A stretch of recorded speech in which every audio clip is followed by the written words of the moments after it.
Hey, what is going on everybody, and welcome to Fantasia. For today, we're going to be jumping into another session of Epic 7 now today. Got another account overview for you guys. I know many of you have been waiting a very long time for this one here, especially with how Bystander Huayang has performed this season. But if you're unfamiliar with account overviews, it's where I go over all of my units, their builds, and their gear, so that you can use them as references for your own builds moving forward, right? So without any further ado, let's go ahead and jump into this. By the way, if you do want to help support the channel, be sure to subscribe, because it really helps us out here and helps spread the word about what we do here with RTA and sharing all of our builds and such, right? So anyway, we got Abigail as my first unit here. She hasn't really been used all season. I do occasionally use her in Guild Wars and such for her immortality to the backline unit, but Victorious Flag for her for some just extra damage and extra mitigation, speed set, immunity set, pretty typical stuff. I haven't changed her build at all over the last several months, mostly because I haven't really found a good use for her yet, but hey, here's to hoping that ML Abigail gets released in the future. Alright, next is Ed. I actually did use him a few times this season. Early on, when people were using Witch of the Mirror Tenebria, he was actually pretty decent against her, at times. Obviously not incredible, because she can stack a ton of debuffs onto him, and it gets really difficult for him to cleanse him. You can only cleanse one debuff per hit onto him, but yeah. Otherwise, I like a speed build, because it allows him to turn cycle faster, get his passive up faster, you can cycle out of your buffs really quick. As long as he isn't stunned or slept, it's honestly great. I wish he'd be immune to stun and sleep, but that is unfortunately not the case, and I don't think we're going to see a buff for him in the future because he's a collaboration unit, right? But yeah, moving on, we have Guard Captain Krau. Actually, 270 speed Krau was cool, but this RTA season was kind of rough, mostly because the whole warfare rules gave defense penetration resistance 30% to everyone on the opponent's team, and that was a fourth of the matches that you'll have. And out of the other 3/4 of the matches that don't have that warfare rule, a lot of people were picking Empyrean Ilynav because of this tanky meta. And so Guard Captain Krau without defense penetration is kind of doo-doo, so I didn't really use him all too much. I used him a little bit near the beginning of the season, but he fell off a lot towards the end, unfortunately. Same with Holiday Euphine. I actually used her quite a bit at the beginning of the season, where Fire Litica was very common, very popular, and this is kind of the end of the last season as well, right? So I built this fast 272 speed Holiday Euphine with some bulk and a little bit of attack. 100% crit rate just helps keep her damage consistent. She is a sub DPS unit, right? She can deal a little bit of damage herself, which is nice. You don't need a bunch of crit damage on her at all. But, you know, the gear score is something pretty accessible, nothing too crazy overall, I'd say. She was used to counter the Fire Litica. If she S2'd and she missed on Holiday Euphine, then Holiday Euphine can push herself up, and then you can S3, you can go for all the shenanigans there, right? And she also prevents your opponent from pushing your unit back with combat readiness fully, so, you know, decrease the combat readiness decrease effects on your team by 50%. So instead of Litica pushing your unit all the way back to the end, she only pushes them back 50%. And yeah, Euphina is going to be pretty good. I run her on Guide to a Decision, by the way. This is just to give her a barrier, keep her up and nice and healthy, and if your opponent misses, you get you know, 16% extra combat readiness when they attack you, and you're at full health, right? So that's pretty good. Alright, next up, moving on, we got, skipping that, we never used that. Fire Ravi. I think I accidentally picked her once. So Fire Ravi's interesting because she's fallen off a lot, and the fact that Mort exists actually just makes her horrible, because if your opponent picks Mort, you can't counter at all, and she relies on counters for everything. She's also just very vulnerable to control, and there's a lot of control in this meta, so things like just the Witch of the Mirror Tenebria existing. I mean, Tenebria in general is just Ravi's weakness, but Witch of the Mirror Tenebria existing just makes Ravi pretty much unplayable. Super tanky meta. She is pretty decent with her injury infliction and stuff, but when you're dealing with so much defense breaks from Boss Ruka and stuff, fixed damage from everybody, it's just really hard for her to survive. So yeah, unfortunately, she pretty much saw no use, even though she carried me a couple of seasons ago with this exact same build, and she was doing so much work. She was basically the equivalent of Bystander Huayang for me last year. Alright, moving on, we got Stark's build. Didn't really use him this RTA season. I mean, I tried, but we never really got too far with him here. Running him on Golden Rose and got a pretty sick build on him, honestly. I really like this build. If you're fighting with the warrior penetration, like warfare rules on, he can deal a good chunk of damage. I would like to test him, honestly, with the new ML Yoha, who doubles your unit's max health. So if you have a 50k HP Stark, I mean, honestly, if you put that buff on anybody else, right, superhumanization is going to be insane, but I can't wait to test Stark with that build. It seems pretty fun. But 180 speed on counter set with a little bit of damage seems to be the way to go. Counter is just really nice so you can fuel up your fighting spirit a little bit faster than just relying on your opponents hitting you, and a bit of speed goes a long way, helps him turn cycle as well. Right, next up is Adventure Roz. Almost 30k health here. I wish he was 30k for my OCD, but he's on protection set, HP set, and Aureus. You guys actually saw me use him a couple times with Tori, and he's just, I mean, A-Roz Tori is such a good combo that even now in today's meta, you can sometimes get away with it if the conditions are right. This is the gear score that he has here, pretty much trash gear.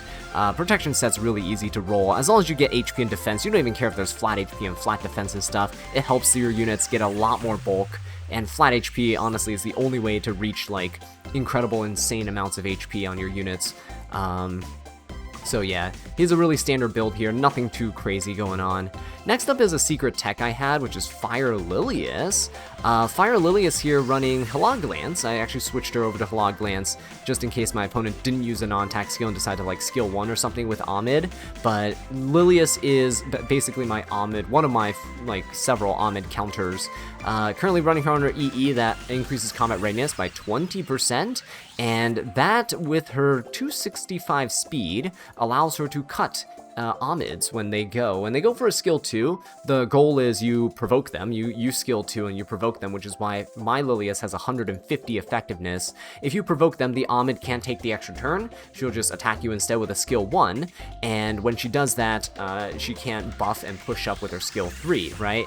So that's the intention, but unfortunately Fire Lilias, she just kind of gets 15% in half the time, and you can't do anything if you don't stop your opponent's Ahmed there, you're not really gonna do all that much. So it was a secret tech. It worked in a couple matches, which is pretty funny, but aside from that, she wasn't consistent enough for me to keep using her.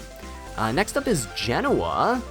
Genua's on a resist build here. I kind of like him as a resist DPS. I didn't really use him this season at all because defense penetration resistance was everywhere with Ilynav and the warfare rules, but I still used him a lot in Guild Wars. I have him on Wind Rider. He's on Destruction and Torrent set, which is kind of nice because he already fully defense penetrates when he uses his skill 3.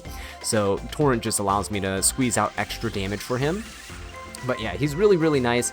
I use him with Amiki and BBK as like a triple immortality resist trio, and they are really funny into certain Guild War teams. Let me know if you want to see that in the comments down below, by the way. I'd love to showcase that to you guys in a video. But yeah, moving on, we have the infamous unit of this season, Setsuka. Setsuka here with Lethal Whispers, her own artifact, increasing evasion, got that counterattack, you know, the extra chance to use a basic skill. I pre-banned her pretty much like the second half of the season after I got Bystander Hua Young, because she is just so incredibly oppressive. She gives your opponent such a huge advantage. 30% evasion for everyone is ridiculous, and that much RNG is terrible to fight against. You will lose. Like, you will lose matches so much just because you missed a crucial kill on an enemy. And so, yeah, my Setsuka, though, on some really nice gear. Counter and immunity set, 24k HP, got a bit of attack going on, a little bit of crit damage, 100% crit chance. I really love her build, and I want to use her more moving forward, but she's so annoying that Smallgate made pretty much like 10 million counters for her moving forward with the balance patch update coming out. So I don't know, maybe her usability is going to decrease a little bit. She'll still have a niche, but it's not going to be as oppressive. Alright, next up we got Tori. Yeah, that's right, we have a Wind Rider Tori that we use with A-Roz sometimes. She's on triple set, so immunity, penetration, and torrent. Got a lot of damage going on here, right? Pretty decent stats overall. I have a higher Wind Rider, but I'm using it on somebody else right now, so that's why Tori's getting the plus 15 one. She still deals loads of damage, and yeah, really rarely use her, but the one thing to note about her is she doesn't have defense penetration in her kit, so her damage is just really good. Her multipliers are really high, so if your opponent has a lot of defense penetration resistance stacked up, you can use Tori and still burst through their tanky units, right? Speaking of no defense penetration, we have Afternoon Soak Flan as well, running her own artifact. I know some people like running her on Bloodstone. Unfortunately, my Bloodstone is, well, 1 on PvE units right now and being used for farming, but 2, it's also not max enhanced, so I don't get as much value as other people do from the healing. She is on a riposte and immunity set. This is basically exactly like what my counter set stat was. I think I have like 10 less speed than my counter set, but otherwise pretty much the exact same stat line, which is incredible. So these are the stats on her. I'm really liking this bulk. I like the fact that she can counter and deal so much damage. If she was on Bloodstone, she can heal as well, which gives her more survivability. It's almost like a pseudo lifesteal in a way. I might test that out moving forward, but I find that if I have Afternoon Soak Flan, people are typically not hitting her in fear of riposte and fear of the counter. They save her for last, and then you can just finish her off that way. So, kind of a bummer. Alright, moving on, we have Eligos, one of the few evasion counters we have right now before the wave of buffs are about to come in a couple weeks. I have an offer you can't refuse, almost max limit broken now, which is great, but I would love the last one in a random pull or something to get that extra combat readiness, the chance to get that combat readiness increase, right? And the extra defense penetration here. He is on penetration set and speed set, which is very good. 280 speed is not the fastest. I know some people with like 300 plus Eligoses, but I'm not a speed player, and this is enough damage for me to do Eligos things. So very happy with that. Nothing I'd change about him moving forward, honestly. He's pretty decent. I use him a lot in Guild Wars and such, but not so much in RTA, because again, I don't really play super aggressively in RTA right now. My Firelytica isn't built, so we're skipping over her. Next up is Nahkwol. Yeah, she is incredible, honestly. I might just tweak this build and try to perfect it for this upcoming season. I think Nahkwol actually works really nicely as a backup seal unit. She's on Guiding Light, so she can't be hit, unlike New Moon Luna. The downside is that Nahkwol has to, you know, use this S3 first. So you do inflict bind, which is wonderful, and you increase skill cooldowns by a turn. This is actually just great. New Moon Luna can't do that, right? So by soul burning, you can also ignore effect resistance. I don't know if I want to build a super fast Nahkwol or not, or if I like this tanky Nahkwol. Tanky Nahkwol is really great because she can survive things, and then you can steal your opponent as well. So yeah, I'm kind of leaning towards tanky and like incredibly high effectiveness, but a part of me also wants to build her speedy, but I don't think I have the speed gear for her, especially if I'm going to be putting that gear onto Ron and stuff in the future, right?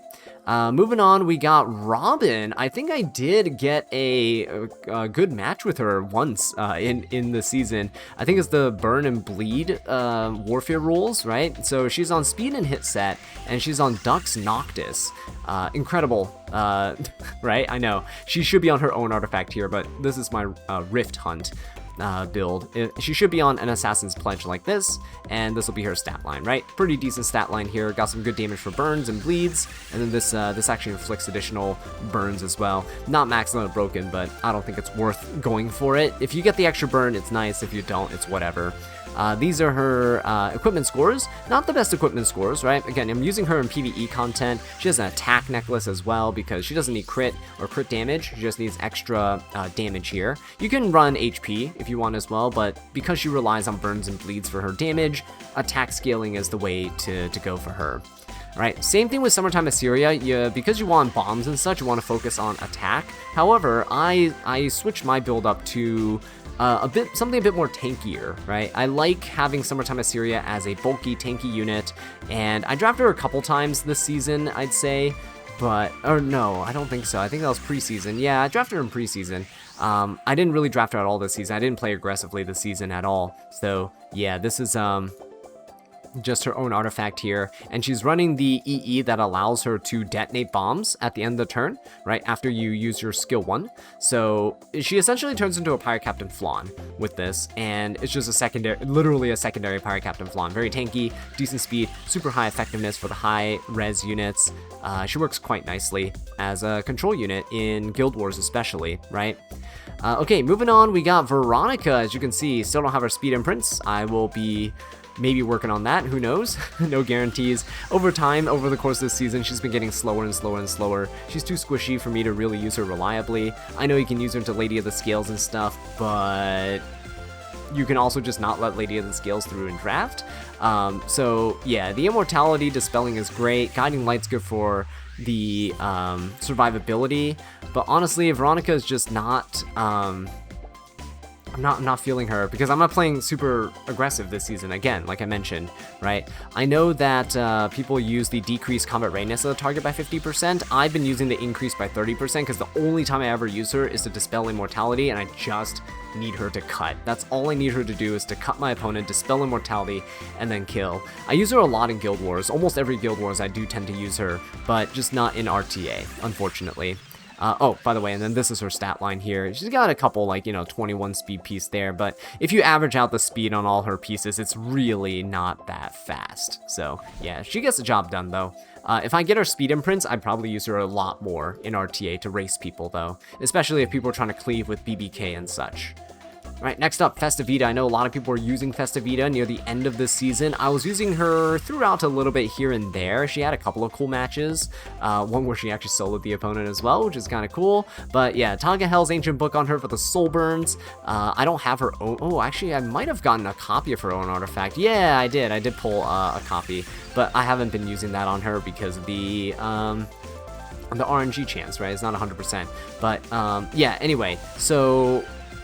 you could use on her own artifact. I like the Souls of Soulburn, especially because you can ignore effect resistance and just defense break and silence. A lot of people are running super fast Festive Edas. I'm running a super bulky one for fixed damage purposes. It just never came up where I drafted Festive Eda. I just never really needed to. So if I want to fix damage, I went for MLK Ron, because Festive Eda can't deal the fixed damage if you miss on your opponent, but MLK Ron can. Alright, next up, Fire Politis. When Ahmed cleaves are happening, you pick Fire Politis and hope for the best, right? Abyssal Crown, that never procced for me, very unfortunate.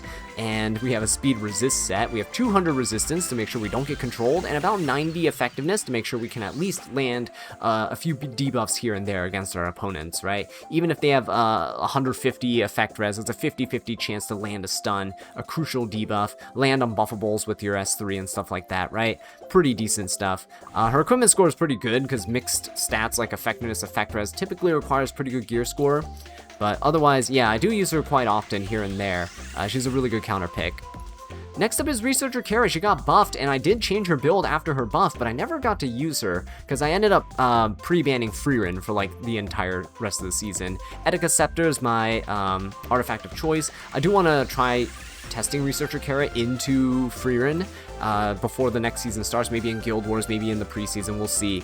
But Carrot theoretically should counter Freerin really easily. Your S3 can dispel immunity, and you can land a bunch of burns. You can detonate burns now with her S1, and Freerin does take burn damage. She won't take damage from the actual hit from your S1, but any burns that get detonated and stuff, she does take full damage from that. We even got some pretty decent equipment on her as well.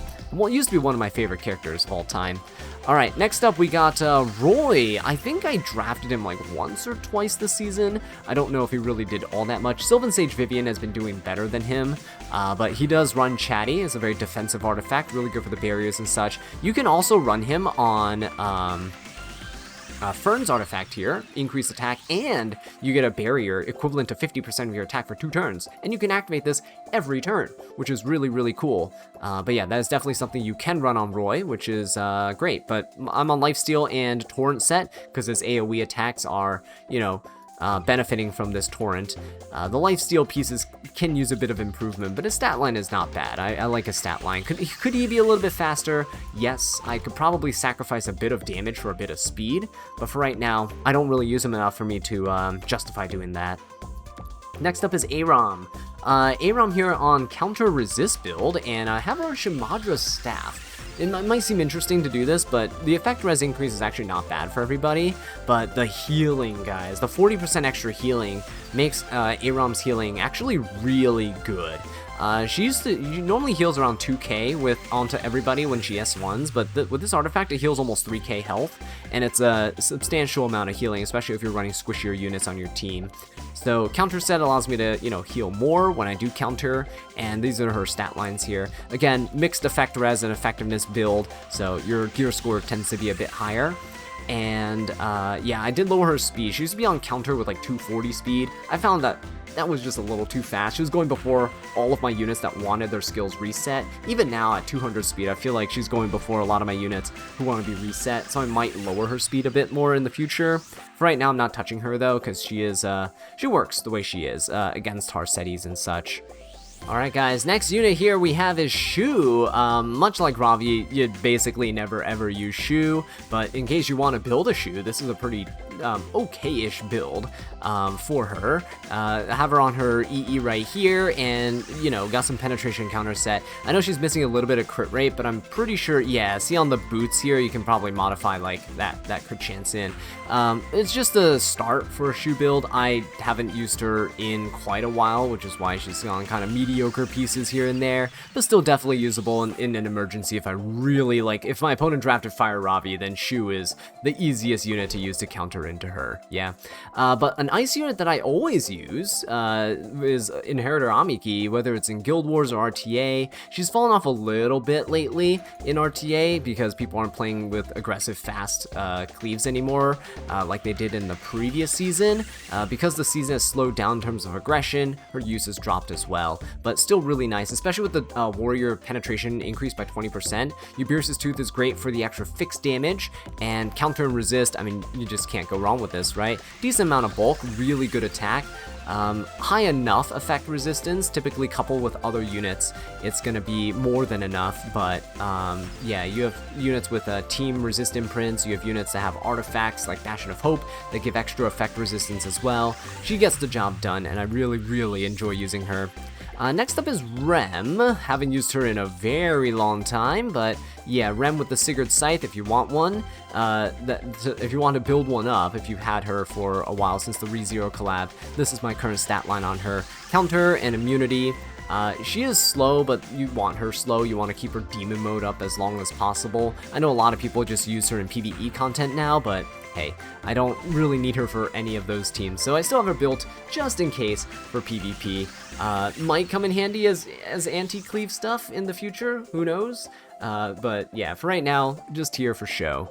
Right, next up is Taeyou. You guys saw this guy. He was amazing, right? He had a few really clutch games this season, and I really do like his build. 260 speed, got a bit of bulk on him, and pretty decent damage. It looks like it's low damage, but his stats are relatively low. Spear of Purification increases attack a little bit for some more damage, and you get that 10% combat readiness when they use a non-attack skill. That, coupled with the ability to gain 15% more combat readiness from his passive, is wonderful. That, yeah, this is amazing. So this plus this together is 25% combat readiness, 260 speed. You're going to be cutting your opponent, which is nice. I used him for like Witch of the Mirror Tenebria teams, and it worked actually really well. Look at this equipment score. It's actually insane. It worked for a little bit, but the problem with him was if an opponent took use a non-attack skill and then use Witch of the Mirror Tenebria, you still get controlled, right? So ML Payro with Witch of the Mirror Tenebria was very common, and if they chose that combo together, you can't use Taeyou. You can only use it when their like fastest non-attack skill unit was Witch of the Mirror Tenebria herself, right? Which was really rare, so I rarely did end up using him, but he did come in handy when I did need him, right? Moving on, we got Brieg. So if you're using him in PvE content, this is my build. Mature Sunglasses, you see me typically use him in PvP sometimes, from time to time, like especially during preseason where I'm trying to have some fun. But counter set, pen set, I can definitely go for less defense and a bit more HP. But I do like his build. He has decent speed here as well, and I don't have effectiveness on him. You should have some if you're using him in PvE content, but he gains some when he attacks, like gains 50% when he attacks, so it's good enough in most cases. Moving on, we got Krau, HP and speed set, running Bastion of Perlucia, immunity and a barrier to the back row. He actually comes in clutch a lot with Spirit Eye Celine as his partner. This is not his normal build. He's normally much faster, but I had to give him this boot instead, because I think Genesis Roz stole his actual boots, but still usable in this state here. I have his S1 to increase provoke chance to 100%, so increase by 25% here. And yeah, decent amount of resistance. I'd say 100 resistance is all you really need. With Genesis Roz's boots, he's normally like 180 speed, which is 170, 180 speed, which is good enough in most applications. But yeah, as he is right now, still really good in like Guild Wars and such. You just need enough HP to nuke your opponent. That's it. Alright, next up we got Argent Wave's Hua Young. This is a unit that I've been using like here and there. These are not my best pieces here, but I'm on double torrent and a penetration build.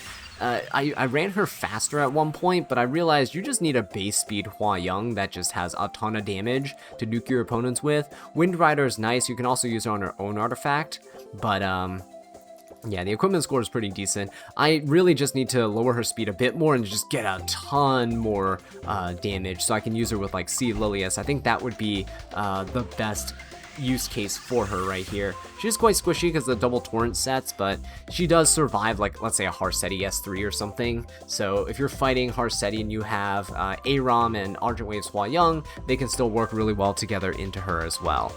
Next up is Seaside Bellona. I did use her a lot in the beginning of the season, then she kind of fell off a little bit. But Rengar's special drink for the extra damage onto everybody. We do a 4,000 attack for the scaling with that.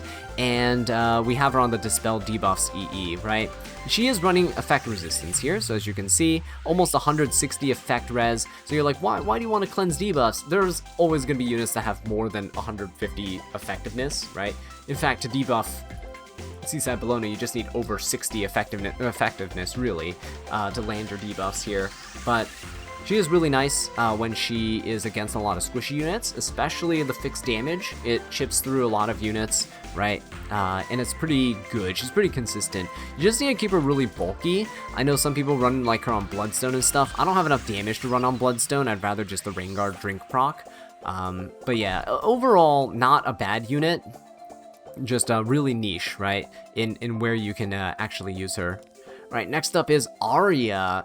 Never really used her in RTA this season, I don't think. I use her sometimes in Guild Wars. Her AoE team stealth is pretty good, and I have her on Fairy Tail for a Nightmare here. She is on the EE that gains a focus at the start of the battle. So when you S3, you have 4 focus, and then when your opponent does their first attack into you, that's when you get your 5th focus, and you get to attack into your opponent with an extra attack. So lifesteal and resist build here, and yeah, pretty typical stuff for an Aria. I have lower crit damage than usual because I have really high effect resistance.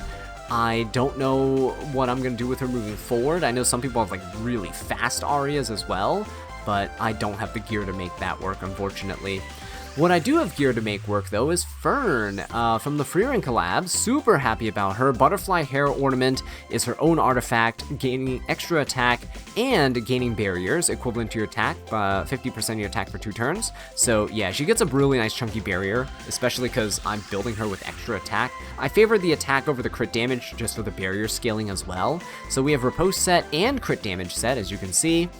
Pretty good equipment score for a Riposte set, right? The newer set that came out. And I did end up SSSing her in terms of imprints to get that extra crit rate. Used a bunch of slates, unknown slates that I saved up from previous arena seasons for that, but it was well worth it. She has been doing a lot of work, more work for me than Freerin, honestly. Probably because I was pre-banning Freerin a lot, but Fern puts in a ton. She just laps the opponent. She does so much damage. She's gonna get a little nerfed moving forward because of the evasion counters that are gonna be coming out with like Zahak and all that good stuff, right?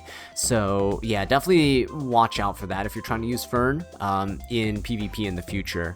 Alright, next up is Amid. This is not the build that I was using all throughout the season. I had a 300 plus speed Amid. I had this Amid as well, Like, this is just some leftover gears that had slapped onto her. And she's running her Fan of Light and Dark, right? This got buffed, which is good. So you get the combat readiness of the highest attack unit pushed up, and you get a chance to get a crit damage buff for 2 turns. Unfortunately, this is the best I have, just plus 18.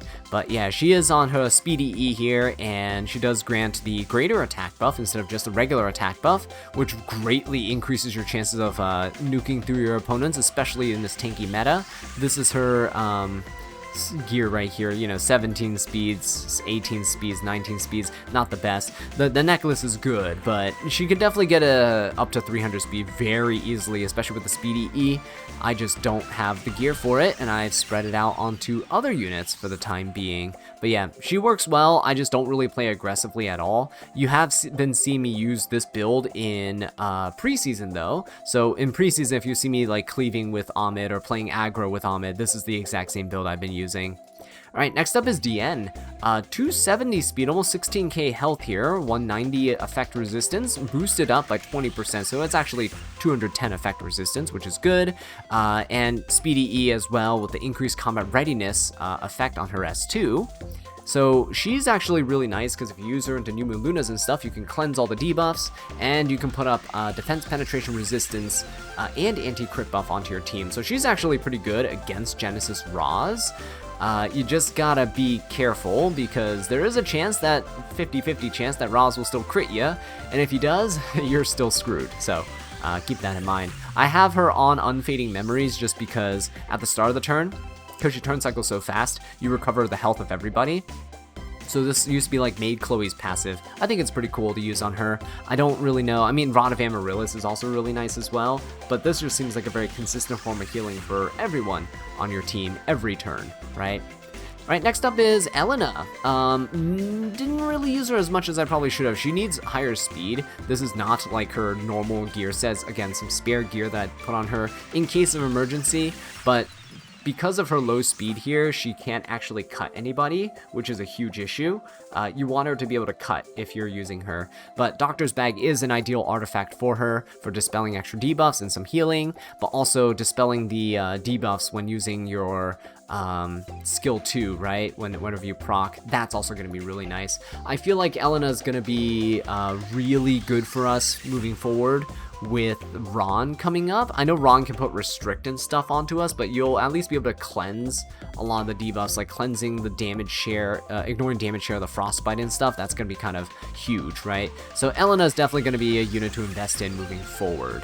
And I think this is her, yeah, this is her gear score here. You see, just terrible pieces all around. This weapon sucks, chest piece sucks, the ring kind of, actually ring's okay, but yeah, just very lacking in stats overall, I'd say. Could be much better.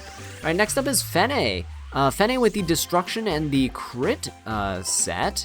I did use her a couple times in RTA, mostly to try to counter ML Choux. She's typically really good as a counter into ML Choux, but didn't really get her to work most of the time. Proof of Love is her own artifact. You just get free stats, free crit rate, and free injury as well, so that's really nice for her, especially fighting ML Choux and stuff. I used her quite a bit in Guild Wars, actually, with DDR and Solitaria. She actually is a really good DPS and a really strong nuke. Also use her in PvE content, right? So that's why her stats are pretty decent and maxed out in terms of crit damage.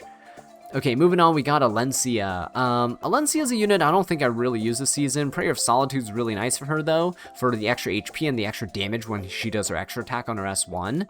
And you got her crit rate EE here, which is wonderful. Helps make her a lot tankier. You can put a lot of that crit rate rolls into HP rolls, but I made it so that she can recover HP every time she S1s. A lot of people also like the decreased combat readiness of the target by 20% on the S3 when using Genesis. The problem with that is you don't really ignore effect res or anything, so and you're not really building Alencia with effectiveness overall.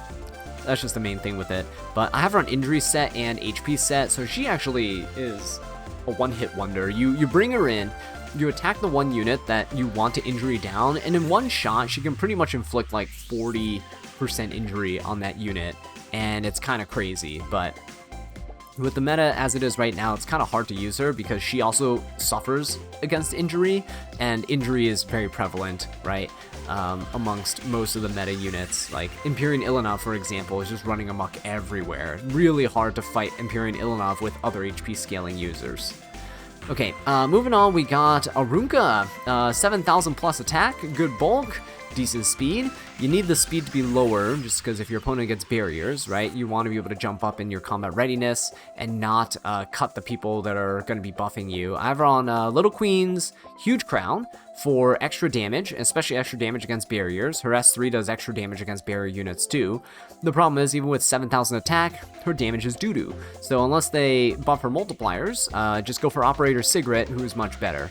But yeah, you get a speedy E, which doesn't really help, honestly. I'd rather this be an attack EE, or maybe even an HP EE would be kind of nice to make her bulkier.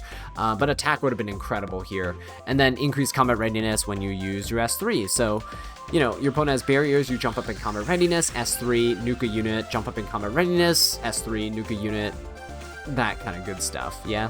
Her S3 resets if you defeat somebody. The problem is you'll never get it to reset, because 9 times out of 10 you're never defeating somebody in one turn, so kind of sad. This is the build that she's on though, speed and penetration here for some extra defense penetration. She doesn't even fully defense penetrate your opponent as well, which is kind of sad. But yeah, overall, incredible design, wasted potential.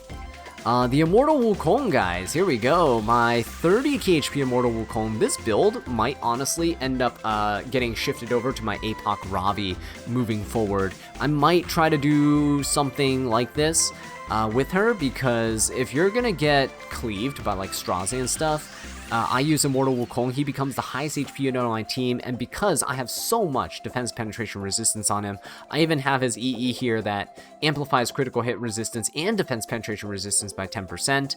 You also have his artifact, which increases critical hit chance and critical hit resistance by 20%. So this guy is going to be really hard to crit and really hard to use defense penetration skills on. He can live Straze hits really easily. The problem is he is a bit slow, so I would like these stats on counter set, but then you lose a lot of damage. You lose a lot of the crit damage, right? I don't know how to balance them out. It's really, really difficult. But yeah, either way, I do like this build. It's worked a couple times this season, just not very consistently. Alright, moving on, we got Laya. Haven't been using her at all, even though she did get an EE, which I got. Sweet Miracle on her right here. She should have the plus 31, but I believe it's on ML Pera. And we have this EE, which triggers a dual attack from the ally in the back row instead of a random ally when using her S1. It's really good for consistency. I just don't see it bringing her back into the meta right now. So yeah, I'm holding off on her. Her build hasn't really changed though, still about 27 KHP when you're in combat, right? But yeah, I haven't really been paying her too much attention, just because she's kind of fallen off from the countering Lua and Nahkwol days. Speaking of falling off here, Albedo's also fallen off a little bit. I haven't really used her in a very long time. I even took her 3F away and put it on Bellion, but yeah, speed and HP set, almost 29 KHP, which is nice, but 220 speed, a bit of effectiveness. She used to be used a lot with like DDR back in the day when I used to use them together, but nowadays not so much, mostly because everyone's playing tanky and no one's really cleaving. If they're cleaving, Albedo's actually a pretty decent anti-cleave unit, so we'll hold on to her for the future. Next up is Charles. You guys know I used him a little bit after he got his buff. He's a really fun unit. Elbrus Ritual Sword plus 30. You know I have to treat my man with respect here. He has dignity to uphold. We got an attack EE as well, so dispelling all debuffs from everyone when he uses S3. It's really nice for just cleansing. I do have him built with Effect Res though, because he wants to keep his buffs as much as possible, right? Couple him up with a few other Effect Res imprints or Effect Res artifacts on the team, and you got yourself a pretty solid DPS unit. The only issue is Lionheart got buffed as well, so if using Charles, watch out for Lionheart, yeah? Look at his gear, guys. The equipment score average is actually insane. It's wonderful. I love it so much. My Charles deserves the world, and there he is. My favorite character in the entire game, by the way. Totally not biased. You should build your Charles. He's great. He's actually really good in PvE for the Trial of Nightmares, right? I think that's what it's called. So yeah, he's good against the ice boss there for sure. Him and like Earth Violet. But yeah, there's my Charles right there. Mort's the reason why I can't use Charles ever, because every time I pick Charles early, my opponent picks Mort, and I can't counter, and life sucks. But we got Holy Sacrifice on the Great Mortelix, and he also has the increased buff duration when he uses passive, which is pretty good, and I have him on Destruction and HP set. So he is still 27k HP, which is wonderful stuff. If you, I can't wait for him on Yoho to give him double this, and then he's just going to be unstoppable. But yeah, Mort does decent damage. I don't see a lot of people using him much anymore, because I guess not a lot of people are using, I mean, I banned Setsuka. He is decent as a anti-counter unit into Setsuka, but the problem is he has elemental disadvantage against Setsuka, so she can still chip him down relatively easily. I've had people pick Mort into me when I had Setsuka. Half the time they'd win because I can't counter, but half the time I'd win because I can just burst down the Mort, and then he can't hurt me with elemental disadvantage. So that's a double-edged sword there with him right now. He's kind of fallen off a little bit, but I still see him a lot on defense teams and such. Okay, next up is Cermia, a little secret tech I've had for a while, never really got to use too much. I have her on Ancient Dragon's Legacy, and I have her on a lot of effectiveness. So this actually comes from a good friend of mine, Lucian. His idea here with Ancient Dragon's Legacy is use it on Cermia. She can't get crit, right? She has a 50% anti-crit built in. But if you're fighting against things that reset you, like Requiem Rowana, for example, when they attack you, they're not critting because they're not built with crit. They can't crit. So when they reset your skills, you'll activate this, and then you'll decrease your skill cooldowns again for your allies, and it's incredible because you essentially just countered the Requiem Rowana, which is one unit here.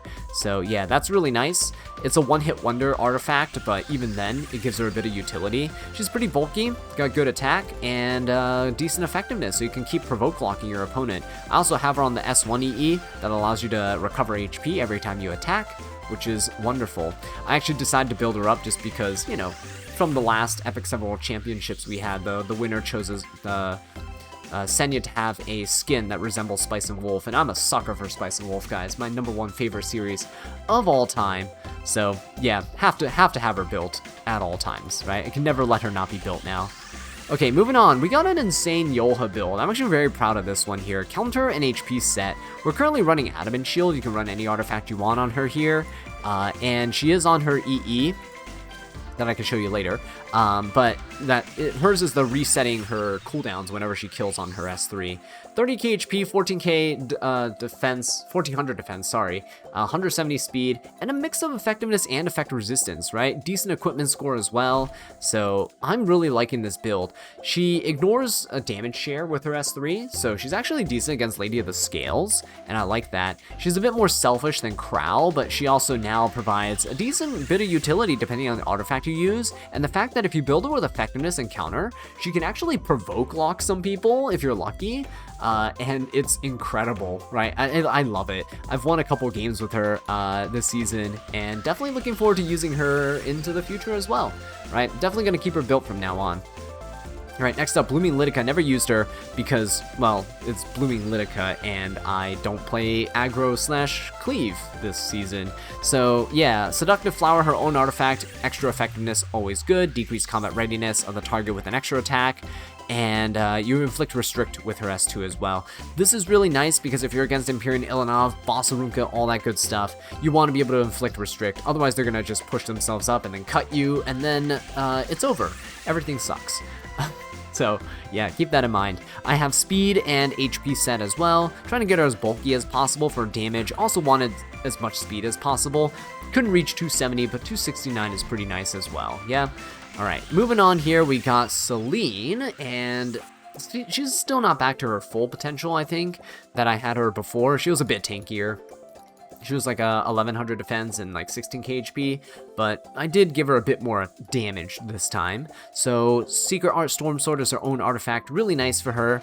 And we also have her passive right now. She's attacking the enemy with the highest attack. It's been pretty useful because when people go for C Lilias and Argent Waves Hua Young, for example, and they use a non-attack skill to proc the Hua Young, yeah, Celine does a lot and just nukes the Hua Young in those cases. She also, if my opponent steals Bystander Hua Young, Celine will attack the bystander Huayang, making her a lot easier to deal with. An S2 and into an S3 into the Huayang usually is a 2-shot kill, right? So that's pretty good. We still have decent damage on her despite having so much bulk, but that's because I lowered her speed. I don't need her to cut my opponent, ever. I just need her to deal enough damage to kill and stay on the field long enough. People will just hold on to her non-attack skills and not use them as long as you have your Celine. And if it takes too long for them to kill your Celine, you've already gotten so much advantage that you should be winning that match. So she's come in clutch many times throughout the season, and I wouldn't change her build. Alright, next up is Midnight Gal Lilias. Her build hasn't changed in, well, ever since she got released, actually. She's been on the same build here. Dark Bloodkeeper for the extra attack, for the barriers as well. Gives her some solo potential against some opponents, which is kind of good. But Torrent set and Speed set. She's basically never gotten any use after Empyrean Ilynav got released, but yeah, and Warfare rules, being defense, penetration, resistance. So keep that in mind. But otherwise, she's a really good character, just countered by defense, penetration, resistance. Rinnock, also countered a little bit by defense, penetration, resistance, but doesn't really care because of her fixed damage. And with her self-imprint here, we have 3200 attack. She's on her own artifact Discreet Hands, which gives her extra attack, extra combat readiness, and stealth whenever she has a debuff. She's on speed and a broken set, but mostly because you don't really care about stats on her. You just want to get as much speed as possible. Can I get faster pieces here? Yeah, 100%. Do I need it? Not really. If you're 300 plus speed with Rinnock, it's fine. Most of the times people are going to be banning her a lot anyway, so it's best to invest your the best speed gear into some other units that could potentially surprise your opponent, right? Okay, my Saria build is right here. I have actually been running her on you can run her on a Guiding Light, it's actually pretty decent, or any other damage artifact for that matter. I'll just slap a plus 15 Guiding Light on her for right now. I was using her in Hall of Trials earlier, sorry about that, there you go. We got her on a Destruction and Torrent build. If you have a plus 30 Guiding Light, you'll have much better stats than this, but this is her current gear. Not optimized. I haven't tried to min-max her build just yet, but Destruction set, Torrent set, with enough speed to reach at least 220 was essentially my goal, right? And 3800 attack with 300 plus crit damage was also really nice as well. The attack seems a little bit low, but again, my artifact's only plus 15. If you switch it to a plus 31, it'd be better. And keep in mind that Torrent is also giving you some extra damage as well. Yeah. Alright, but yeah, Saria, pretty new addition to the game, so we're still trying to figure her out. If you want to see her in action RTA, definitely check out the last few RTA videos we uploaded onto this channel. We've been testing her with various situations, with various other units, and I think I finally managed to make her work in yesterday's upload, yeah? So go give that one a watch after this one here. Alright, next up we got Frieren. Frieren with speed and immunity, running her own artifact, which is an insane artifact. It's just Taegal's Ancient Book, but better, right? But yeah, this is incredible. I got her on SSS imprint as well for the crit rate. She's sleepy over there. She's tired. She needs a break for how much people use her in RTA, but I've been pre-banning her because I don't want to deal with her. Almost 5,000 attack, almost 300 crit damage, 240 speed. Can definitely have run her on a faster speed and lower her damage a bit, but I honestly like her stupid, ridiculous damage, and it allows me to burst through units' defenses that I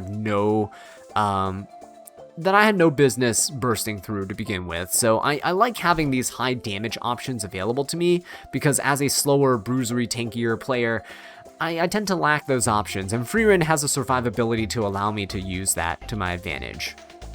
Alright, next up we have Rowana.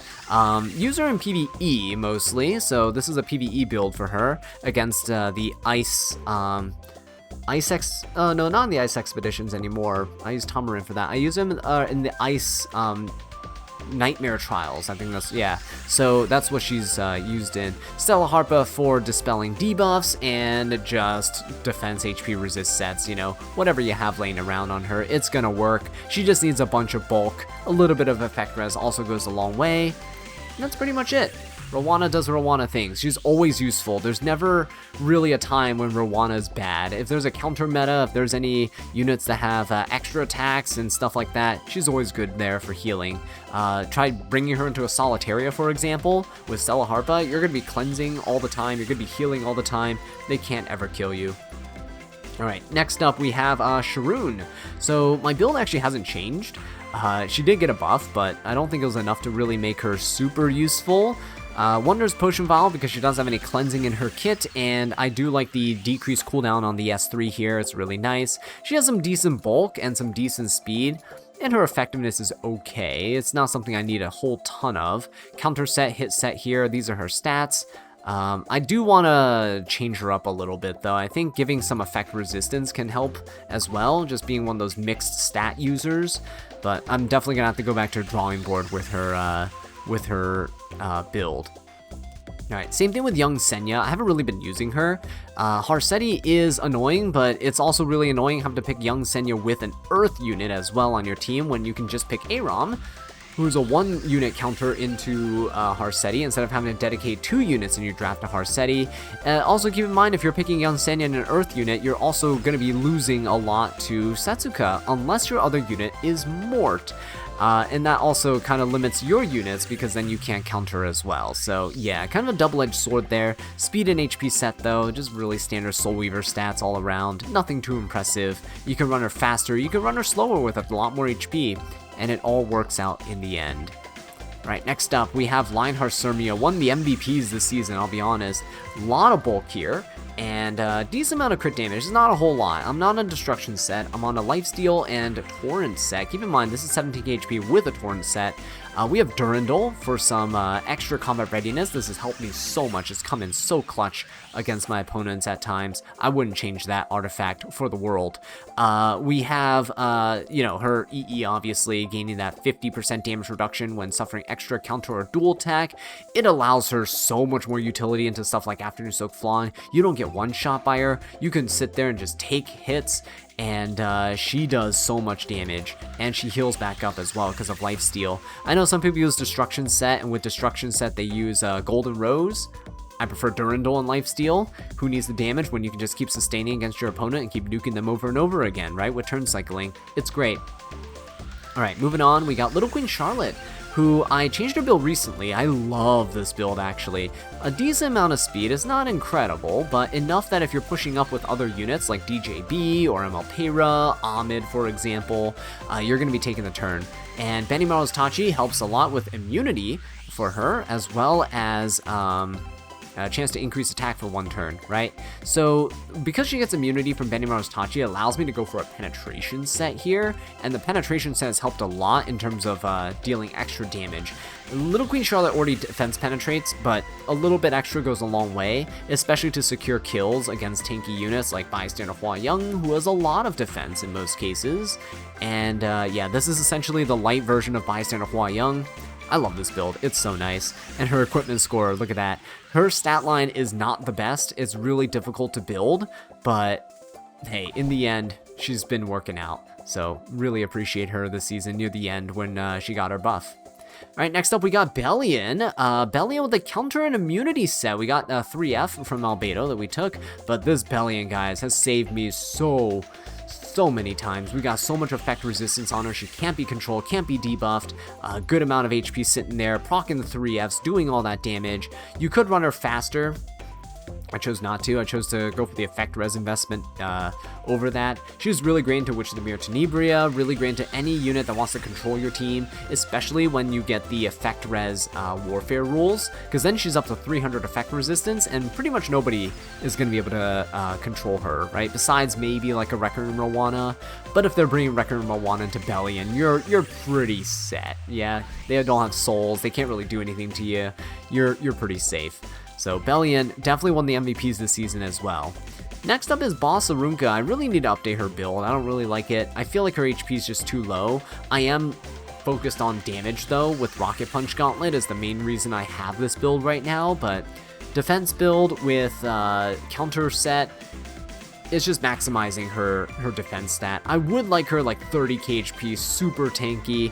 I would still probably run Rocket Punch Gauntlet, but maybe lower her defense to like 24 to 2800 defense, somewhere along those lines, while getting the rest into HP. Her effect res is good, 150, but I feel like she still gets debuffed way too much for 150 effect res. I'll have to look into that as well. So we'll see. Maybe her build will change in the coming weeks. But she's, just so you know, she's been doing a lot. One of the best units this season by far. Every time I picked her, I felt so safe. Next up, Dragon Bride Senya. We have speed and HP. She fell off really hard because defense, penetration, resistance from Empyrean Ilynav and from the warfare rules. Bastion of Perlucia, so just typical stuff. Protect the backline unit. Spirit Eye Celine, BBK, any squishy unit, Jenua, they all work really well with her. You can still use her a lot in Guild Wars and such, because not a lot of people have an Ilynav on defense teams right now, so pretty decent. And if they do, there's always one team that doesn't, right? So yeah, keep that in mind. She is really nice for just protecting the backline unit, kind of like Adventure Roz. Adventure Roz, though, is a bit more proactive. He has defense breaks, though. He has defense buffs and stuff for the team. Dragon Bride Senya is very selfish in that she only really helps herself and the backline unit, nobody else. Alright, next up, Empyrean Ilynav, one of the units that I've been using quite a bit, but I do want to change her build now. Rise of a Monarch is really nice, I wouldn't change that about her, but instead of going for damage, I feel like I just need to go 0 crit damage, full bulk Empyrean Ilynovs. I fought 38 KHP Empyrean Ilynovs and stuff, and they're so disgusting. I absolutely hate it. She would do really well with effect resistance too. I feel like she just gets defense broken and taken out immediately with my build right now, so I wouldn't really recommend this build. If you want damage on her, definitely go for it. This is a solid build, but I want her tanky, and I want her with more effect resistance, so I'll be changing her in the coming weeks as well. Next up, Genesis Roz, a unit that is free. Everyone has him, but yeah, I didn't really find him super useful. He is really great. He's always consistently good, but he can be weak to units that are really fast that just keep lapping him, right? Counter is not an ideal set to use on a unit like him. And yeah, right now I have him on Destruction HP set right here. 170 speed is good enough. You don't really want to be base speed. Even with counter set, you just don't want him to be with base speed. And if you're counter set and you have speed boots on him and stuff, he just doesn't have enough HP to really do enough damage. So that's his biggest downfall, is that you're forced to kind of run him at this middling speed. And then as a result, if you're fighting things like Rinnock and stuff, you're really going to have a hard time keeping up. They're pretty much just going to lap you and nuke you over and over and over again. And once he revives, he's susceptible to debuffs, so then you'll probably get controlled until they finish you off, right? That's been my go-to strategy against Genesis Roz, is kill him once, let him revive, control him with stuns and stuff from Soul Weavers and things, and then you're pretty much good to go. But overall, he does really well. Just watch out for warfare rules when there's increased effect resistance, because then you have to soul burn him to seal and collapse your opponent, but then if your opponent picks Bellion, you're locked out of that option as well. I've used that many times to trap my opponent's Genesis Rozes, and then they can't do much throughout the whole fight. So he does have many weaknesses, right, that you can exploit. Alright, next up is Last Rider Krau. Yeah, Lifesteal build on HP set with Aureus. Wonderful stuff for defense mitigation. And I did have him on Bastion of Perlucia at some point, but I found out Aureus was pretty nice because I was finding myself using him more with Spirit Eye Celine. And so Aureus with Spirit Eye Celine makes it so I can at least, instead of dying in 2 hits, it takes 3 hits to take down Spirit Eye Celine. So that's the main reason I've been using Aureus on him.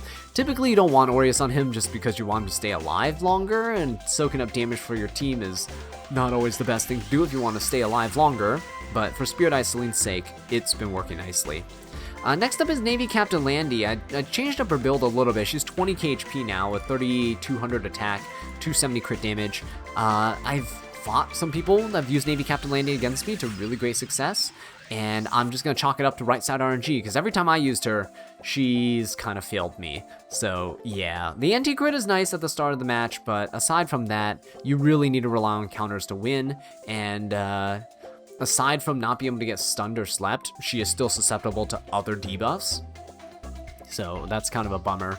Moving on, we have last piece Corinne. Actually rebuilt her for Lady of the Scales. Never really used her. She did have, I think, maybe 1 or 2 games I drafted her in. I think she got banned in most of them. Maybe she got through in one. I don't know if I don't remember if she won that one or not, but I have Symbol of Unity on her for extra hit chance, and I do have her on the Dispel Stealth from all enemies right now. I could probably change to the, like, S2 EE, maybe, for the extra barriers, I don't know, or the extra combat readiness. I feel like Dispelling Stealth was good when you're fighting Luas and Nahkwols and Guiding Light users, but there's not many of them right now because everyone's playing super tanky. You just want to be able to kill Lady of the Scales, essentially, like those types of teams where they have damage share. You just want to take out those DPSs that are hiding around, so maybe, we'll see. I still think the S3E is probably the most versatile one, but yeah, 303 speed, here are the stats on her builds. 21 speed, 21 speed, pretty much all across, besides the ring, but I don't really have any good DPS rings, unfortunately. But yeah, pretty decent overall, I'd say. Very happy with her build. Okay, next up, we have Spirit Eye Celine. There you go. Summer Photogenic. I actually just plus 30 this with Bottles of Knowledge in like the last couple weeks of the season, and she's been doing wonders against my opponents. Critical hit chance could be a little bit higher here, but it's fine. We already maxed it out. But her EE is making her quite an annoying unit to deal with. In fact, some of you guys are probably gonna be upset that I'm not using her skin right now. So let me just do that right here. Let's. Ooh, whoa, she's scolding us. I don't. Oh my God. Why she looks so disgusted? Okay, we'll just keep her on this. I don't like that look of disgust. Okay, there we go. Very nice, very clean. So yeah, her EE is wonderful. I do have mine on a lifesteal and penetration set, so she is almost 270 speed even with lifesteal and penetration. So we see 21, 25, 20, 17, 17 speed and a boot. I can definitely improve the necklace. I don't think I can improve the ring because the ring was crafted with like one of those perfect gear events, but definitely want to improve the necklace, or if I can get more speed on it, right? That would be wonderful. But we'll see. We'll see if we can actually make that work. I somehow doubt it though, right? Okay, moving on, we do have Twisted Eidolon Kairon, who is on Bastion of Hope. Extra effect resistance, protection set on him. He's pretty bulky. He's a really bulky boy. Doesn't need speed, just needs to sit there. Super high effect res. Bastion of Hope gives him 70% more. He starts the match with about 275 effect resistance, coupled with team imprints and stuff like that, coupled with other people's artifacts. He's going to be looking close to 300 effect resistance pretty easily. And he has an HP imprint for the whole team as well. One of the best imprints right now because everyone's playing super tanky and defensive. Yeah, he's been super clutch, as you guys know.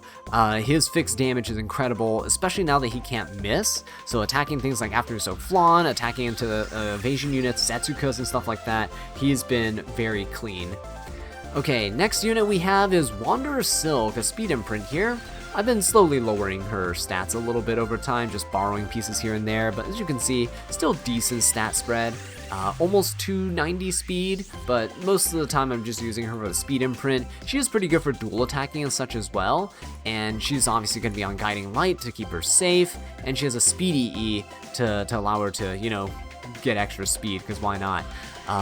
And I have her on Dispelling a buff when using the Shock Arrow, which is pretty good. This allows you to strip the immunity off your opponents, right? And that's the main thing. Okay, moving on, we have another speed imprint here. Never really used him though. I did use Wander Silk a couple times to speed race, but Watcher Shuri not quite as much. Sachet for the extra combat readiness increases, the speedy E of course, and then 50% chance for the S3 to hit. I've used him in Guild Wars with this for like the extra evasion. It's kind of nice, and his damage does ensure kills, but again, don't use him enough, so I don't really have the best of gear on him. But yeah, Torrent, because he already fully defense penetrates with his S3, so Torrent just squeezes out some extra bit of damage, which is not too shabby. Okay, next up we have Numa Luna. That's what it is. Target Hell's Ancient Book, of course. You want some souls, and she's on speed and immunity set. Immunity is mandatory on her, in my opinion. You just want the immunity to ensure that you keep your skill effect nullifier buff. And yeah, basically it makes it so your opponent can't control Numa Luna at the start of the match, and you're pretty much guaranteed to get an S3 off. At least you're guaranteed your first turn. You might not want S3 on your first turn, but you're guaranteed a first turn uninterrupted. Really like her. I don't know if I want to make her faster.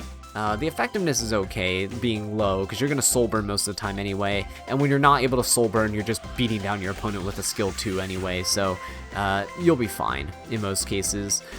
If I made her faster, it'd be great. I don't know if I really have the room for improvement here, because everything's close to 20 speed on average. Oh, never mind. Her ring really sucks. We can probably increase that, but I do like her a little bit slower because a lot of people have openers that are cleansers and such, so having her a bit slower allows you to strip the buffs after they buff everybody on their team.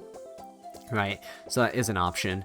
Sage Ball and Cezanne, 22k HP. I have him on a resist build. I don't really like this build as much right now. I feel like I'm probably just going to switch over to effectiveness again. But 20 souls to soul burn here for his S2, take an extra turn, so I have Tagehel's Ancient Book on him as well. Speed, HP set. He's doing pretty good. I just, yeah, like I said, switch over to effectiveness. I think it'll be better, but if I have the gear. If I don't have the gear for it, I'll just keep him on effect resistance. I don't use him all that much. The effect resistance just doesn't matter because if your opponent has a Zeo, they're going to be hitting you anyway. I feel like if you want effect res, you need to go like 200 plus with Bastion of Hope.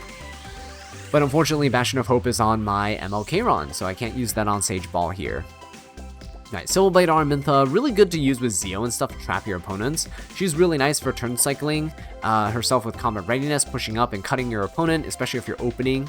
And I have her on Abyssal Crown. Really nice for the extra chance to stun. I know she already stuns on the S3, but in case you get 15%ed, under those circumstances, hopefully the artifact kicks in and you don't get 15%ed there too. Right, speed and immunity, she's a bit slow, so I like the immunity to stop people from controlling her turn 1. But other than that, yeah, she's pretty solid. No complaints about her here. She's just really oppressive, and sometimes you get free games just by using her correctly. Solitaire is another unit you can get free games from using her correctly in. She used to be on this effect res build with Fairy Tale for a Nightmare. Because of Afternoon Soak Flan, I would just pick the Solitaria into the Flan. We're tanky enough we can survive a hit or so, and if we can go into stealth and things, we're pretty much invincible, right? Especially with units that could put barriers, put healing and stuff. The effect resistance was great. The problem now is, you know, you can't debuff anybody if there's an effect resistance warfare rule. So I might switch it over to like half effectiveness, half effect resistance. I'm not 100% sure yet. You can also increase your speed as a result, but I kind of like the effect res because you don't get debuffed, you don't get your stealth stripped. You just kind of sit in the back and kind of chill. So yeah, that's Solitaria here. These are stats, by the way. Not anything incredible, but, you know, just typical 200 resist type of build. Yeah. Next up is Sylvan Sage Vivian. We have her, we actually used her quite a bit this season, a handful of times at least. We have her on Chatty, kind of like Roy, and she's on Lifesteal and Torrent set. We have her on Crit Rate Imprint as well. Pretty good damage overall, I'd say. It makes her healing potential, healing output a lot better. And the lifesteal is nice for her own potential healing. Her S3 heals up the entire team, so it's pretty nice for keeping people alive. She's on Torrent set because a lot of her hits are AoE. You can soul burn her S1 and make it AoE as well. If you have 5 focus, you can soul burn the S1 and she AoEs twice. She's really solid. She's kind of difficult to use with all the fixed damage coming around, but if you pick her 4th or 5th into certain opponents, I was using her a lot into Witch of the Mirror Tenebria at the end of the season. I'd pick Bystander Huayan, Genesis Raz, and Sylvan Sage Vivian, for example, and none of them can be affected by debuffs. They're all just immune. So, yeah, not Fairy Tale, but Witch of the Mirror Tenebria couldn't do anything against those 3 DPSs. It was great. Speaking of not doing anything in terms of debuffs, we have DJB on his self-imprint. He's 200 effect res, really fast, 285 speed. He's on Soul Constellation, can easily cut if the opponent goes first and use a non-attack skill. And we have extra 30% effect resistance here. This is his gear right now. I could have made his necklace better, like faster, but it would have sacrificed a little bit of bulk. I do like my DJB as he is right now. I don't want him to go before my opponent's openers. It's ideal that my opponents go first and then DJB goes, so that's why I have him on 285. I could make him 290 speed, I believe. Yeah, Small Gate gave us a 20 speed speed set necklace, but that's currently not on DJB right now. I could have made him better. but I chose not to. Just to go after my opponents, right? Especially like New Moon Lunas and such, you want them to go first. Okay, next up we have Dragon King Sharoon. Haven't really used her much because the combo with Rinok is a little bit too linear, and if they ban your Rinok, you just have a dead Dragon King Sharoon laying around. She is good against stun and sleep units, but DDR has kind of fallen off too. He's mostly a pick with Harsetti and such, and if there's Harsetti on the opponent's team, it's kind of hard to use Dragon King Sharoon when there's dual attacks with Afternoon Soak Flan and you're so squishy and such, but yeah, I'm on a counter set with a hit set and 230 something speed, which is pretty decent. Got a lot of effectiveness going on, almost 200 effect res with her Sacred Tree Branch artifact, which is really nice for turn cycling herself and the highest attack ally. So, not a bad unit, but just not the correct meta for her right now.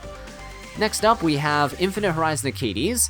Again, much like Dragon King Sharoon, like you just don't really have too many uses for right now. The main debuffer that's super annoying is Witch of the Mirror Tenebria, and she has block. And because she has block, you can't cleanse any of the debuffs off of your teammates, right? So Dragon King Sharoon can't even cleanse the stuns and sleeps and stuff that she inflicts. Same with Infinite Horizon Acades. Infinite Horizon Acades, though, is a really good anti-cleave unit. You can actually use her to cut when your opponent is trying to go with like Zeo and such, right? They can go with Zeo, and then your Infinite Horizon Acades cuts him, and then you can push up your units and do shenanigans there. I have done this combo with Infinite Horizon Acades with Bystander Huayang. So my opponents will go, they'll take a couple turns, Infinite Horizon Acades jumps in, pushes up Huayang with an S2, Huayang nukes somebody, like their solo DPS they have on their side, and then you win. So she's really good in those situations, right? Aside from that, haven't really used her much this season just because the block debuff is so disgusting. Alright, next up, Lady of the Scales. Everyone hates her, but here she is. This is my build. Soul Constellation, speed and resist set. She is SSS imprinted for effect resistance. So we're sitting at 220 plus 250 effect resistance. A little bit of bulk. Pretty decent speed, actually, for turn cycling shenanigans. The more you turn cycle her, the better, honestly, because you get your cooldowns off and you can get to keep replenishing your S3 for the abundance buff for your team. But yeah, I do end up banning her a lot. At the first, when she was released, I was pre-banning her a lot, and then afterwards, I decided to let my opponent just pick her and then I post-ban her, is what ended up happening. Alright, next up we have Maid Chloe. She has been decent, actually. Fallen off, actually, towards the end of the season. I think more people just knew how to deal with her and just burst her down as soon as possible. That's why I kept her on Water's Origin for the extra healing and the extra combat readiness. Tried to give her as much bulk as possible with some effect resistance. I know some people run less effect res, higher speed, less bulk as well, and higher speed. I don't know, I think it just makes her easier to nuke. This at least gives me a fighting chance to stay alive, especially against Rinok. I just need Maid to counter Rinok, and that's pretty much it. Speed set, HP set, these are the stat lines here. We got a decent spread, right, of stats. Ideally, I think 1600 defense is fine. You could lower the defense and maybe the HP to like 22k, and then like boost up the speed to 220, 230, 240 speed. That'd be kind of wonderful, especially with then at that point Water's Origin, you'd be able to cut your opponents there and put up the revive and defense buff. Okay, next up is Moon Bunny. People are saying Moon Bunny would be really good into certain units and stuff, especially like Rinok and things, but it's a little complicated, especially even with C. Lilias and Argent Waves Huayang running around. It's not always the best option to go for. She's just very limited in what she can do. But Doctor's Bag is pretty decent on her. I'm not a huge fan of this build. It's just a bunch of spare gear on her right now. I do use her in Guild Wars sometimes, but in RTA it's a little bit harder because you're usually picking your support units early on in draft, and because you're front loading your supports, if you're picking Moon Bunny as a counter later in draft, then you'll have too many supports. It's an imbalance of offense and defense, and you can end up losing just because you had too many Soul Weavers and Knights on your side, right? And not enough actual DPS units. But one thing that was always really clutch was Ruel. Oh my god, guys, this build is disgusting. Look at this tanky build with 190 speed, 180 resistance. This is on Candlestick to reduce cooldowns for extra S2 and S3s that we can get throughout the fight. Ruel's S3 EE is disgusting. She'll give herself the invincibility buff and full heal and full cleanse, which is pretty much all she needed to become meta, which is ridiculous. When she has this set here, the reversal set, she'll revive and gain 50% combat readiness. She already has that effect in her own kit as well. So now when she revives, she gains 100% combat readiness, essentially guaranteeing that she cuts. She'll be able to S3 somebody and revive them, and she puts some invincibility on herself as well to survive yet another turn. She's disgusting with Spirit Eye Celine, she's disgusting with Maid. Just this whole revive meta, along with Setsuka's like evasion, just makes things so difficult to deal with. It's awful. But yeah, I'm proud of this Ruel build, so that's for sure. Alright, moving on, we have Assassin Cartusia. He's on protection set, actually. I don't know what this build really is, but if you're trying to build an Assassin Cartusia with protection set, this is a decent one to maybe look at here. I know not many Assassin Cartusias are running around, but and evasion killers are about to come out in full force. But yeah, it was nice when it lasted, right? So that's his EE right there for extra combat readiness. These are stats on the pieces. Mostly protection set to just give me some extra bulk on the team if I'm playing. I use this in Guild Wars sometimes for context. I don't use this in RTA. For Guild Wars, I use this for a bit of extra bulk. He has the ability to like defense break and stun, and then he just sits there turn cycling my team, pushing up combat readiness, and allowing me to keep evading, right? He's pretty good for that. Alright, next up, Bystander Hua Young. MVP of the season, guys, 100%. Sigur's Scythe, plus 30, gotta give her the best stuff. And we got a counter and penetration. Not the best equipment scores, it could definitely have gone better in terms of some stats and some rolls. And there's a purple piece right here as well. But I have nothing better at the moment, and she is getting the job done. Definitely don't go base speed. If you want to go base speed, Bystander Hua Young, you're just going to be losing more games than you should. Bystander Hua Young with some speed is ridiculous, especially if she gets a counter in, especially if you get a dual attack in or something. You will be able to, I use her a lot with Arc Demon, by the way. Arc Demon attacks with the highest attack unit on your team. Pushes up Bystander Hua Young. She gains like 20% combat readiness, I think. Yeah, there you go, with an S1 there. So she pushes herself up, she takes a turn, she S3, she nukes. If your opponent tries to punish you by hitting your other units, Bystander Hua Young punishes them back. It's incredible. Alright, yeah, there's really nothing much to say about it. She's anti-meta to the max, ignores damage share, has extinction, has great damage, doesn't defense penetrate, works into Empyrean Ilynav. Just amazing. Yeah, counters Ruel, counters Maid. Spirit Eye Celine is a little bit of a counter into her, but you should be fine in most cases. That's why I bring Arc Demon with her. It's really nice. Alright, next up we have Designer Lilibet. Actually didn't really use her all that much, mostly because Witch of the Mirror Tenebria, the main debuffer this season, has block, and you can't cleanse block. You can cleanse Lilibet herself, but you can't cleanse block, and it sucks. Yeah, that's why I didn't use Designer Lilibet. Anyway, Golden Rose is here for some extra healing potential. Keep her in the match as long as possible. She's got some pretty good bulk, by the way. Decent damage as well. She's a defense scaler. Destruction set, immunity set. Goes all the whole 9 yards, right? Designer Lilibet is pretty nice. I do like the amount of damage that she does here. But again, you can't cleanse block, which is awful. Next up, we have Disciplinary Prefect Aria. She's been a good anchor from time to time. Really useful when your opponent bans Bellion in hopes of being able to Soulburn, and you pick her and she doubles the Soulburn cost. I have Durandal, almost a second max copy of plus 30. I don't know why. Smallgate, please stop that. Although, give me another one so I can at least max limit break this one, yeah? We have Destruction and HP set on her. I don't know if I really like this build or if I want to commit more to HP, more to damage perhaps, max or crit damage. I'm really not sure. I like the effect resistance on her. I like playing with high effect res units. But yeah, overall, she is pretty good. Her passive, by the way, gives her a ton of effect resistance. I think it's 70 effect resistance for every 10k HP. So if you're running her at 30k HP, that is 2100, so 210 effectiveness plus the 70 here. That's 280 effectiveness, almost 300 effect resistance, right? So there you have it. Next up is ML Kawazu. I haven't really changed his build all too much. I need to give him some bit more attack. He's on Indestructible Gators for extra attack and extra burns. But the problem with him is, I used him on this EE for a little bit. He does so much damage now, by the way. But he inflicts 1 additional burn for 2 turns if the caster is granted Vigor. The problem with that is I'd probably switch it back to the immunity one. He gets controlled after he pops his S2, and he's not fast enough to cut. So either I build him faster and have him just nuke things, or if I build him slower, I need the immunity one here. So it's kind of tough to decide on which one I really want to go for. But yeah, he does have potential. I just need to rebuild him, and I think he could be useful in certain circumstances, especially moving forward with opponents like picking Ron and stuff like that as well. I think he might be okay. Alright, next up we have Lone Crescent Bellona. Haven't really been using her. Look at that 85 boot right here. It's a good boot for her, but actually no, not the crit rate. Maybe mod that for defense, then it's a good boot for her. But haven't really been using her at all. She's kind of like part of the Choux Ravi meta, like back then, where you'd have her into Navy Captain Landy and such. So because anti-crit isn't as popular nowadays, there's no real need to guarantee crits with her. You also have Afternoon Soak Flan, who can guarantee dual attacks, is AoE attacked, can't be countered, all that good stuff. So she's kind of, yeah, fallen off a little bit, replaced by Afternoon Soak Flan. Still love her design though, still want to keep her built.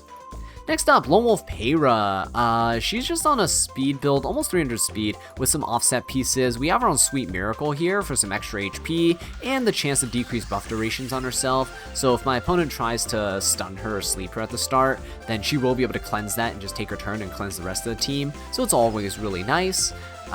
No real complaints about her. I occasionally use her. She's kind of fallen off a little bit towards the end of the season because I think she wasn't as consistent as other openers in terms of bridging into people. Lone Wolf Payra does push up combat readiness of your team, but see Lilias does that, but also defense breaks and pushes someone back. You know, you have so many different options with units now, but Payra does work very well in general. Right, especially with the evasion and stuff. We'll see how she holds up as the anti-evasion units start coming out in full force.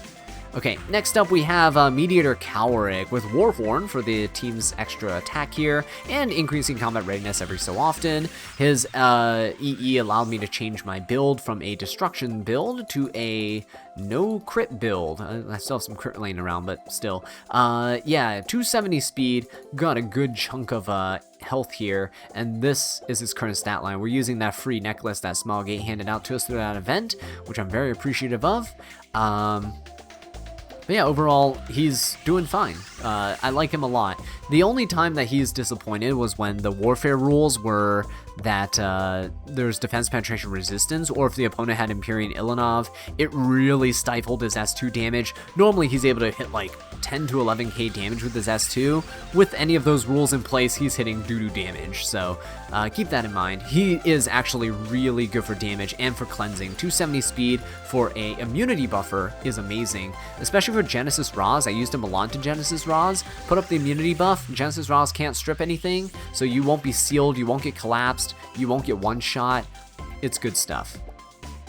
Okay, next up is Straze. He should be on Benimaru's Tachi, but I took that from him for the LQC. I'll slap this on just as a placeholder so you can see his stats. But yeah, 250 something speed. He's decent. He'll do his job. I just prioritize Little Queen Charlotte because I don't play cleave and aggro, right? So there's no reason for me to have a Straze fully built and ready to go for RTA. I use Little Queen Charlotte, I think, more than I use Straze this season. He's really good though. Just don't use him when there's Empyrean Ilynav and defense penetration resistance frenzy thing on the other side, right? Warfare rules. So yeah, that's where he kind of fell off a bit this season compared to previous ones. Next up is ML Choux. Injury goes a long way, so we got speed and an offset piece. We're almost 290 speed with her. She actually worked really well for me with ML Luna. So I would have ML Luna and Urban Shadow Choux. Both of them are like about 290 speed. And I'll throw out an S2 with New Moon Luna. ML Choux comes in with an S3. Typically, I'll speed most Spirit Eye Celines that way, and you can finish her off really easily. So that was my 1-2 combo for Spirit Eye Celines pretty frequently throughout the season, right? But yeah, really happy with this build. It's kind of fun. It's just that she doesn't deal that much damage. You rely on injury building up on your opponents, so if they have a lot of barriers, then you might be at a bit of a disadvantage there. Okay, next up is Abyssal Euphine. Didn't change her build at all. I like this build. I know the Aureus build is like meta and stuff, but I just really like this build too much, guys. Elbrus Ritual Sword for the extra counters and stuff, and we have her running, you know, Lifesteal and Crit Set, right? Just as getting as much stats as possible on her. to keep her bulky. I hope I get to use her soon, again, because, again, I really like how she functions. It's just that with a build like this, typically you can't fight Ahmed cleaves with this. I know, I probably should just switch over to the Aureus build, but yeah, I'm holding out hope that I can use a damage Ufine again in the future. Fallen Cecilia, here we go. Used her with DJB a lot in the last season, but this season she had a sub 50% win rate for me. She kind of fell off. Made Chloe kind of took her spot as the premier fixed damage mitigator. She's still really good, by the way, but Made Chloe just gives you variety in terms of picks, because you can get a Soul Weaver that has the same effect as Fallen Cecilia, whereas if you pick Fallen Cecilia, it's kind of awkward if you also already have Empyrean Ilynav and you already have Basurunka. Fallen Cecilia has a lot more competition in terms of a night spot for mitigation on your team, so that's kind of why I picked her less often. I also picked DJB less often as well, so but my opponents were picking FCC pretty consistently throughout the season. I like the faster speed. Some people go for effectiveness for the strip on the S3 for her skill null, right? And some people go for effect resistance. I forego all of it for some extra speed, more turn cycling, more provokes, and more barriers for everybody. Yeah. Arbiter Vildred, didn't really get to use him much, mostly because with Ahmed it's really awkward using Arbiter Vildred. Otherwise I'd use him more as an anti-cleave tech, but Ahmed puts a skill null for the whole team. He can't do anything about that. You'll just waste your S3 into them, and they'll kill you the second time around. So I had Moonlight Dreamblade on him, and I did have his EE, along with counter and immunity set on him as well. It works really well. He has really good equipment score. He's really bulky. He hits pretty hard. Again, skill nulls kind of ruined the day, though, so he didn't really get his time to shine this meta. Next up, BBK. She really had a good time this meta. This is not my perfect build. I'm missing 5 crit rate here. I think someone took her... Yeah, someone took her helmet. She's not supposed to have a 15 speed helmet here, but we have a Hostess of the Banquet for some extra effect resistance, extra damage when we attack, and we have her on this counter and Torrent set, right? We're also running her EE. We'll get to the EE in just a bit, but yeah, right now she should just have, I think, pretty much take away the 15 speed on this helmet and put a little bit more effect resistance on. She should have over 200 effect res with this artifact effect here, and her EE is on this one. Yeah, of course. When receiving lethal damage, you get another immortality, so double immortality for BBK is amazing. Coupled with Lady of the Scales, triple immortality. I use her all the time in Guild Wars.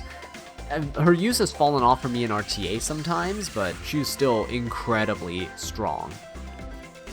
Right, New Kid Aiden, her use definitely fell off for me. I was using her a lot last season, but not this season, right? Shepherd of the Hollow still on her though, EE for some absorbing health on the S1, and Destruction Penetration set, right? Not too shabby. I don't think this is my ideal build on her. I think I swapped a few pieces out for some other units. Yeah, that's why her crit rate's not maxed, but pretty much around these stats is what you want.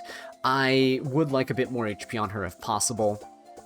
But yeah, that's New Kid Aiden right here. She just fell off this meta, and I never bothered to build her back up to full potential because never really drafted her. Never found myself reaching for her. And then moving on, we have Briar Witch. So I want to build her really fast. This is a really good generic all-rounder build, by the way, if you're looking for an all-rounder Briar Witch build. I want to build her fast, but I haven't yet because I'm missing 1 copy of Renewed Will for the 100% chance to increase combat readiness. I know it's good enough to just build her, and I might change her. But yeah, I would want that extra 2 speed off the EE as well to make her as fast as possible. This is her current build, which is not bad. The 100-something effectiveness with the damage is incredible. She's actually coming clutch with, like, ripping an S3, and then Aram resets her and she rips another S3. So she defense breaks the opponents, and then she comes in and cleans up after herself. It's really fun. I love that build. I love that combo. But yeah, I'll probably end up foregoing the damage, going for effectiveness and speed on her for an opener. I think it might work out quite well for the next season. Who knows? Okay, next up, we have Hellion Lua. She was a tech this season, and I think I did use her in a couple of games. I don't think I had any recordings that you've seen yet. There is a RTA short that I might release soon that features Helly and Lua doing that. But yeah, she's currently just on my fastest pieces of gear right here. A combination of the fastest ones at the very least. Speed set, offset pieces, the 26 helmet, the 24 necklace, right? 308 speed, got some good effectiveness. I don't necessarily need to soul burn her to ignore resistance here, which is good. We have enough effectiveness for that. And of course, you have Guiding Light to allow her to not get hit at the start of the match, which is always fun.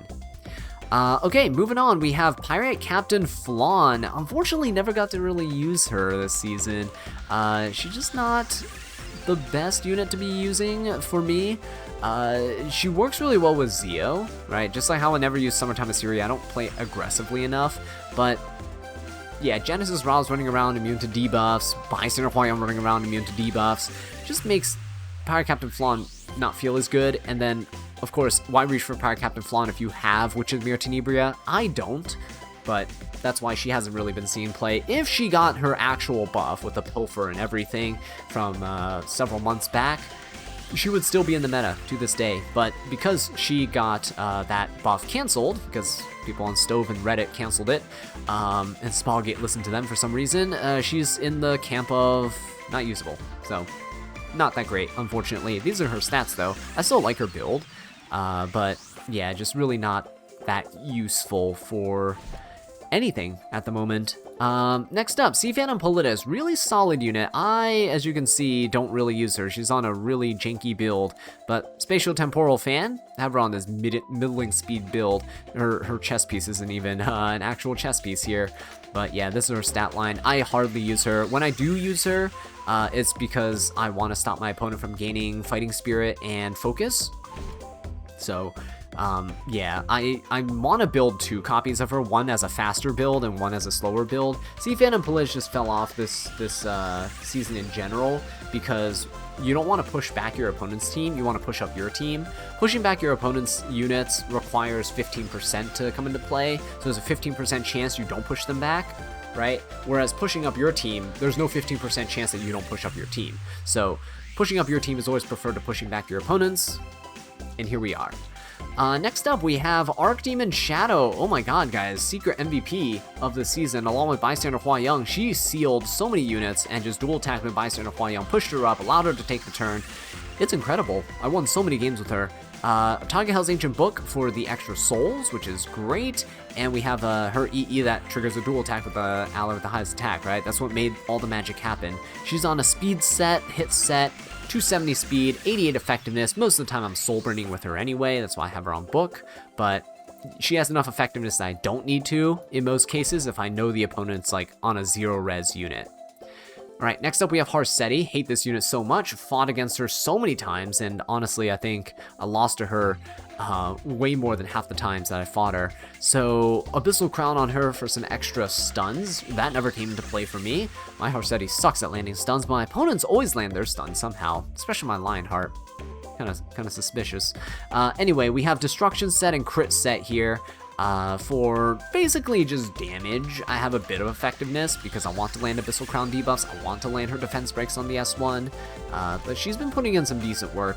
Picking her on 3 with Afternoon Soak Flan on 4 is very common to fight like Rinox and other super fast cleaving teams. If your opponent's cleaving though, Harsetti is usually banned, so do keep that in mind. Requiem Rowana, this is a very fun build. I copied it from Cougar Bat, and this is the Tagehel's Ancient Book for, you know, soul burning, obviously. Team imprint here, but if you want to, effectiveness with 300 effectiveness, and we have her on counter and hit set. Look at that. 300 effectiveness with counter stuff, so if they try to kill Requiem Rowana, they might be met with a little bit of a surprise. Does it really help? No. Is it funny? Sure. Does it impact her gameplay to have her on counter set versus another set? Not really. So that's why I put it on her, because I can, right? I didn't play aggressive enough to really use her though, so nothing really to say about her besides she does standard Requiem Rowana stuff. Use her with Zio. It's great. Next up, Spectre Tenebria. Never used her. She's been on this build for a little while and I never changed it. So Tagehel's Ancient Book though, if you want to build a Spectre Tenebria, I love her design, but unfortunately just can't use her because this EE honestly doesn't do all that much for her. Increase attack and defense after you attack every time, so you slowly stack it up as you take turns. It's just that she doesn't really take enough turns to, well, get that up high enough. There's so much AoE damage and stuff out there that Spectre Tenebria has a hard time doing anything. Lifesteal Torrent, though, I really like this set combo, and her stat spread is pretty good. 97 gear score. She's Spectre Tenebria. She has a hard time doing what she needs to do in the current meta right now. Not enough damage. She is not enough damage at all. Alright, Zio getting his buff very soon, so thankfully I don't think I have to change his build all that much. Talking Hell's Ancient Book, we have speed and an offset piece. This Zio got outsped so many times by Amids on the other team that I gave up using him. So yeah, I feel like the buffs are going to be really good for him to get that absolute guarantee first turn from 20% to 30%. Can't wait to see how that impacts his usage. Alright, next up is Death Dealer Ray. There we go. I used him a couple times, I think, but I think he just got banned. Every time I drafted him, he became a force ban. Guardian Ice Crystals is nice. The problem with Death Dealer Ray is if you're trying to use him into evasion, he's still not a DPS, so you still need something to burst down the Setsuka if you are trying to hit her. And if you have an Afternoon Soak Flan that you're trying to attack, the problem is your opponent's probably going before your Death Dealer Ray, and then they're probably just going to nuke your Death Dealer Ray by dual attacking with the Flan. So yeah, there you have it. This is a stat line though. It's okay. It's really good. I like the mixed effectiveness and effect res here. 98 equipment score is really good. It's just hard to use him right now, so haven't really gotten around to using him all that often. But yeah, there you guys have it. That was every single unit that I currently have built, all their gear, and all of their roles. So let me know who you guys think was your MVP for this season. Mine was definitely Bystander Hua Young. Thank you so much for watching. If you enjoyed this, please leave a like. It took me an hour and a half to record this of nonstop talking. I would really appreciate it. And I'll catch you in the next one. Take care.